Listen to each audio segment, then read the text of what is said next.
First, I would like to give thanks and honor to God for his mercy and his generosity. It is my honor to acknowledge the presence of my pastor, Reverend Dr. Otis Moss III, pastor of Trinity United Church of Christ, the greatest church this side of the River Jordan. Thank you for being here today, Pastor, and thank you for your prayer this morning, and thank you for reminding us in church yesterday to get our spiritual refill. I must also recognize two people in the judiciary, each of whom I refer to as my big sister, fellow Trinitarian Federal District Court Judge Sharon Johnson Coleman, who administered my oath 4 years ago, and my other big sister and mentor, Illinois Supreme Court Justice Joy Cunningham, who swore me in moments ago. I offer up my heartfelt gratitude to you for your steadfast mentorship through the years. I want to give a shout out to my biological sisters who could not make it here this time. They were with me the last time, Edwidge and Inaugural Raoul. So I was told I only got 3 minutes to deliver my remarks. And so I got to tell you, I'm going to fail at my first task as in my second term. However, in the interest of time, the entirety of my remarks will be the thank you section of my speech. First, to my wife, Dr. Lisa Moore, who is always by my side. Thank you, sweetheart.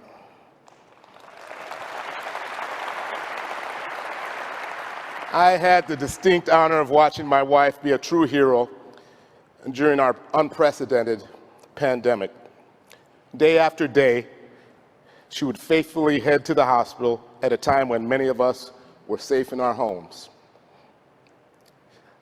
I watched her be a hero one night early in my first term while we were eating dinner at Gibson's, and she administered life-saving care to a woman who was choking on her steak on the table right next to us. She saved a life, yes, but the real cool thing about it is now when I forget to make a reservation, we get into Gibson's anyway, not because I'm the AG, because she's a celebrity over there now. To my son, Che, who was unfortunately robbed of a college graduation ceremony when the pandemic hit, notwithstanding the fact that he had earned honors for his academic performance at Lake Forest College.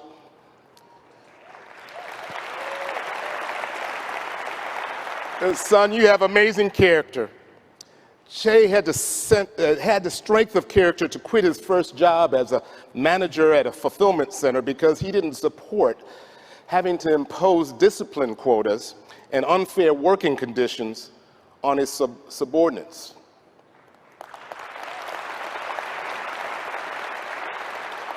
Che embodies the spirit of my Workplace Protection Bureau, which has done an amazing job of protecting Illinois workers from misclassification, wage theft, discrimination, and unsafe working conditions. In Illinois, we protect working families, and I want to thank you, Che, for affirming that spirit.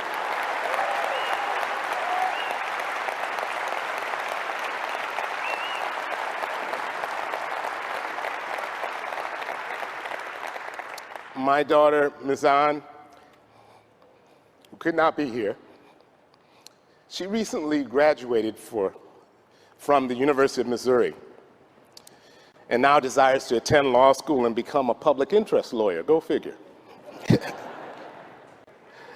I was so pleased to drive into the state of Missouri to attend her graduation last year, but not as nearly happy as I was to drive out of Missouri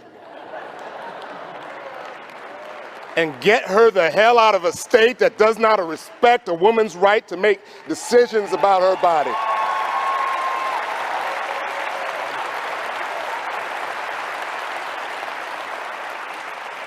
Thank you, Ms. Zahn, for reminding me how dedicated I have to be to protecting those rights. And we're in court doing so. I think as highly of my daughter as I do my Solicitor General, who has expertly argued before the D.C. Court of Appeals that the ERA is the 28th Amendment of the United States Constitution.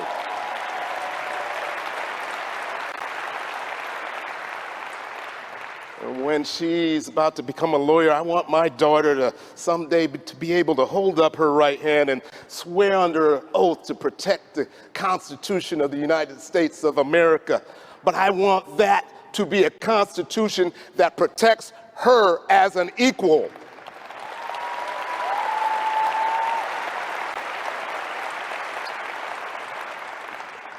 My stepson, John, is a student at Morehouse College. Pastor Moss, he is a Morehouse man in the making. On the heels of George Floyd's murder, he and my daughter had vigorous debates with me on issues connected to police reform. Those debates influenced me to take action and convene law enforcement partners to agree on language in the Safety Act that would lead to greater trust in law enforcement, better training for officers, and greater accountability for bad actors.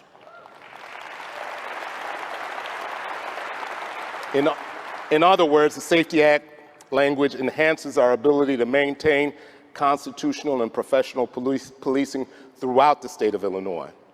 I want to thank the chiefs of police, the sheriffs, and the state's attorneys for coming to the table in good faith. My niece and goddaughter, Sydney Jackson, graduated with honors in computer engineering from Johns Hopkins University and then got her master's degree in computer science from there as well. Sydney has been instrumental in educating me about the good and the bad of technology. On account of conversations with her, I am proud that we are leading an effort, along with other state AGs, to investigate social media platforms that pose potential dangers to our children.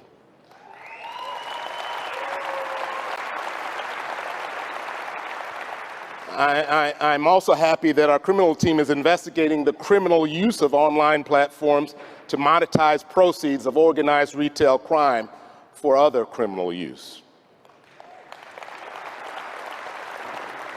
I was happy to attend Sydney's graduation a few years ago, and during that ceremony, the commencement speaker was Brian Stevenson, and he delivered a powerful address. It turns out he was also her brother's commencement speaker 2 years later. He said that there is a justice deficit in this country. He said, we have a criminal justice system that will treat you better if you are rich and guilty than if you are poor and innocent.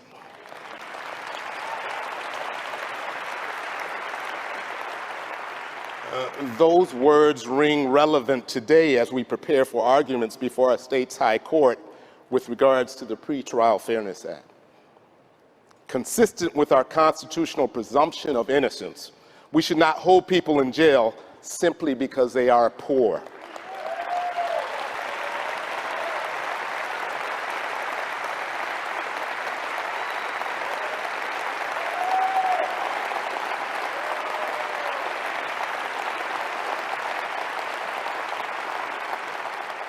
We cannot continue to criminalize poverty.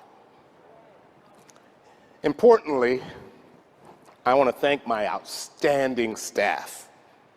They say that when you're an incumbent running for re-election, that your best campaigning is what you have done while in office. There were certain matters that I expected to take on at the outset of my term in 2019. I knew we had to begin the implementation stage of the consent decree with the Chicago Police Department and work towards a model of constitutional policing. I knew we had to continue work on behalf of survivors of abuse in the Catholic Church. I knew we had to continue protecting communities from sexually violent people, and I knew we would have to protect consumers from fraud, price gouging, the opioid crisis, and predatory student loans.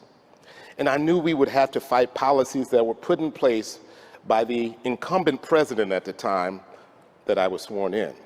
Many of those policies threaten environmental protections, health care access. Some encourage inhumane treatment of immigrants, and some violated the rights of the LGBTQ community. I also knew we had to fight the rise in hate. My staff has risen to the task on all these things expected. But I've got to tell you that what impressed me most about my staff was their ability to take on all of the things that were unexpected. I did not expect that we would be partnering with other state AGs and other lawyers nationally to literally save our democracy.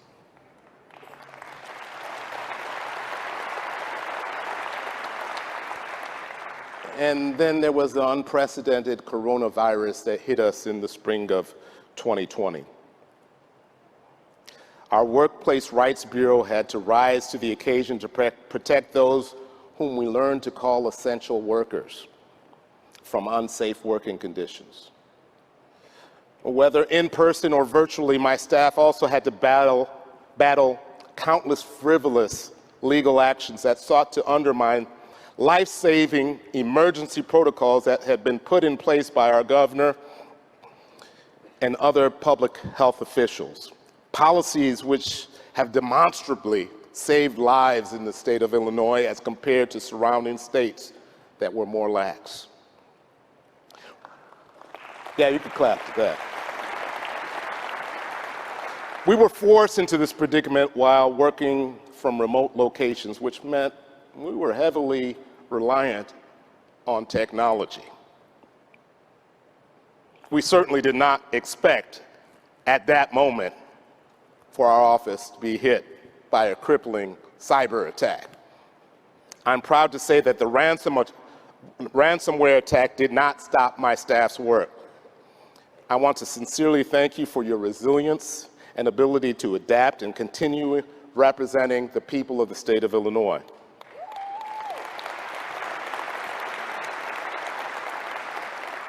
I'm also proud of the relationships we built with our law enforcement partners. We are one team. Notwithstanding the fact that I joke that I'm currently the favorite defendant of about 65 state's attorneys, I think it's important for the public to know that we've enjoyed a good history of working together. I work closely with state's attorneys throughout Illinois on the opioid crisis, prosecuting murder, violent crime, and sophisticated criminal schemes like organized retail crime. And I'm thankful for partnerships with prosecutors and law enforcement from federal, state, and local levels. I want to recognize and thank U.S. Attorney Greg Harris, who I believe is here today, for allowing our office to partner with his to fight violent crime and also protect children from online child predators.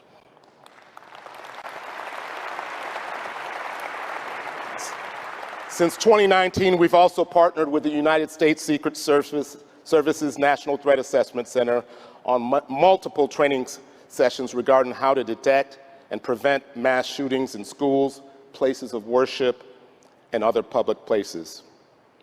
The desperate need for these trainings hit home on July 4th of 2022 in Highland Park. One of our own prosecutors and his wife were wounded during that shooting. One took a bullet to the elbow and the other shrapnel to the back. What was amazing was that prosecutor's desire to return to work.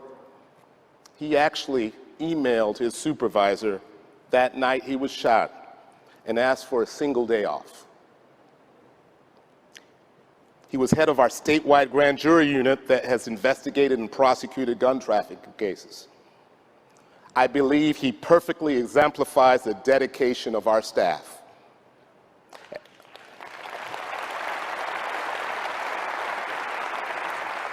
As I reflect on the Highland Park shooting, I can't help but reflect on the two other mass shootings that took place mere weeks later. One mass shooting was in Washington Park on the south side of Chicago, a block away from where I raised my children.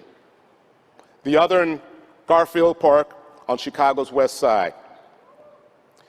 Neither of those mass shootings received the same level of media attention as Highland Park. As a matter of fact, it wasn't really until recently we started referring to such shootings as mass shootings, all because of where they occurred. We all need to look in the mirror and ask why that is the case.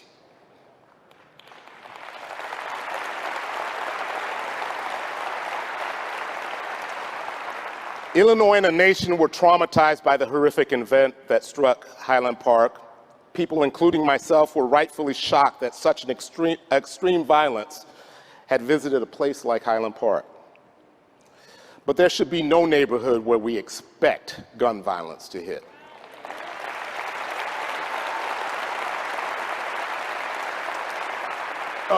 We shouldn't be surprised when a shooting takes place downtown or in River North, where I currently live. We shouldn't be surprised when we've tolerated them and we've expected them on the west and south side of Chicago, in Rockford, in East St. Louis, on the east side of Springfield, and other economically disadvantaged areas of our state. I'll say about gun violence what I've said about the opioid and heroin crisis. We weren't troubled when we thought they were quarantined to poor inner city neighborhoods. We actually tolerated the impact of the heroin and opioid addiction until it spread to more affluent areas. That should not be our normal, and we should be ashamed.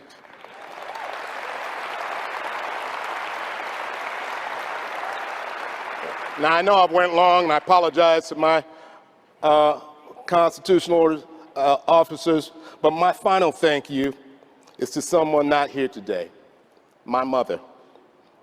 My mom was a praying woman and a devout Catholic from Haiti. My mother made her transition months after I began my first term. She gave me my middle name, Eve. I had always assumed that I'd been given the name of a distant relative. The truth is, she named me after St. Eve, the patron saint of lawyers and abandoned children, and the advocate of the poor. My mom explained that she said the prayer to St. Eve every night since I was born. Help us to love justice as you love it. Help us to know how to defend our rights without prejudice to others, and seeking above all reconciliation and peace. Rouse up defenders to plead the cause of oppressed so that justice may be done in law. I view that as my responsibility as Attorney General, to serve the abandoned children. And in Illinois, we have abandoned our children. Gun violence has surpassed auto accidents as a number one killer of children. I'm asking our legislature to give me the power. Give me the power to go after those in the industry on behalf of our children who we've abandoned. Do not pass half measures and go home. Do not surrender to the politics of self-preservation on behalf of our children. Please do not. I want to thank you all for tolerating me. I know I went way, way beyond 3 minutes, but it's on behalf of our abandoned children. I want to just end by, I love you too. Saying this is truly the work of my life. I got more work to do. May God bless the state of Illinois. May God bless the United States of America. And may God bless and help us protect our abandoned children. Thank you.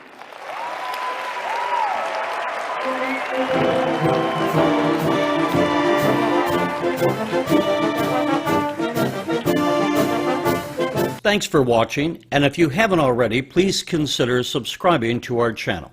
And while you're at it, please leave us a comment. Thank you for watching.